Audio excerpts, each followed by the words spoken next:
Je joue en direct. Bonjour Pierre-Yves. Et vous êtes poète en ce vendredi, Oui, je suis poète. J'aurais dû préparer un petit poème d'ailleurs, zut. Bonjour Valérie. Bonjour Alors, Philippe. que se passe-t-il? Le grand slam de poésie. Grand slam de poésie. Alors, le slam, c'est très tendance en ce moment. On en entend beaucoup parler. Qu'est-ce que c'est d'ailleurs? Notamment, voilà. Alors, le slam, en fait, c'est une façon de déclamer la poésie. Et en fait, le slam en lui-même, c'est vraiment, une épreuve de poésie. C'est-à-dire, c'est des poètes qui se succèdent. Et c'est à cheval entre le hip-hop et la poésie, finalement.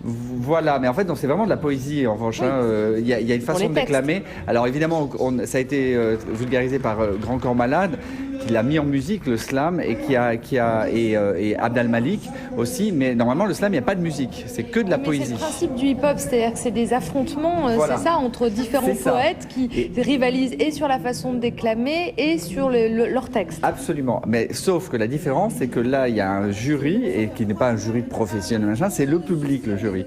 On choisit, là, en l'occurrence, pour le grand slam de poésie qui a lieu ce week-end à Bobigny, le public est choisi, le jury est choisi dans le public. Je choisis 5 personnes, et puis voilà, ça peut être vous, si vous y allez, voilà. Donc, ça a été inventé en 1984 par un monsieur qui s'appelle Mark Smith, qui était poète, et qui trouvait que, bon, ça s'essoufflait un peu, que les concours de poésie, c'était un petit peu... Il est resté poète, tout de même. Il est resté poète, il est toujours poète. Vous l'avez rencontré. Oui, et je l'ai rencontré.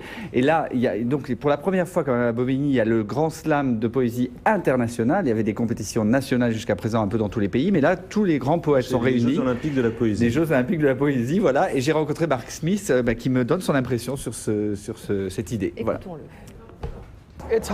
C'est impressionnant de voir tous ces poètes de tous ces pays différents avec le même état d'esprit, le même but et la même sensibilité.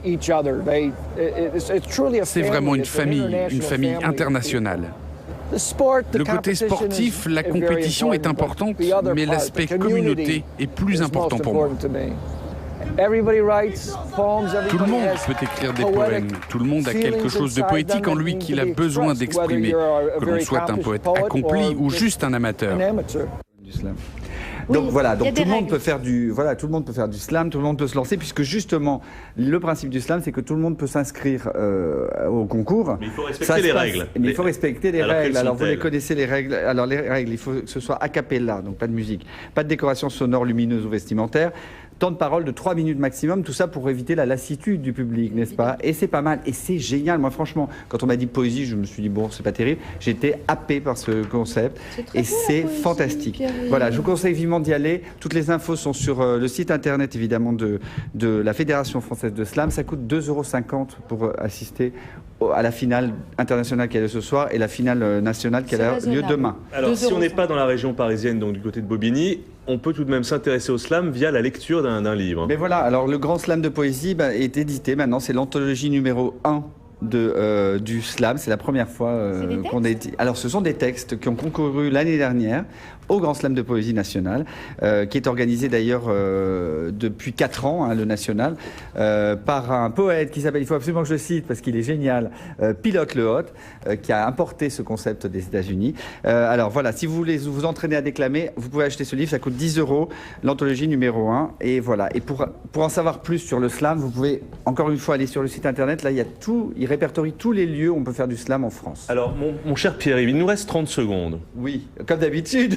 Faites court alors. Alors, je voudrais vous parler d'un DVD, c'est un petit coup de cœur DVD comme d'habitude, d'une émission que j'adore qui s'appelle Inside Actor Studio. Vous connaissez bien sûr cette émission qui a été diffusée sur Paris Première, mais si on n'a pas Paris Première, on ne l'a jamais vue. Je vous le conseille vivement si vous vous intéressez au cinéma et au théâtre. C'est une interview en fait des plus grands acteurs de ce monde, interviewé par James Lipton, qui était lui-même professeur à l'Actor Studio et qui est vice-président de l'Actor Studio, et qui à la fin de l'entretien pose toujours les questions de Bernard Pivot. Bien sûr, le fameux questionnaire de Proust. Mais surtout, les acteurs viennent là raconter un petit peu la façon dont ils ont préparé leurs différents...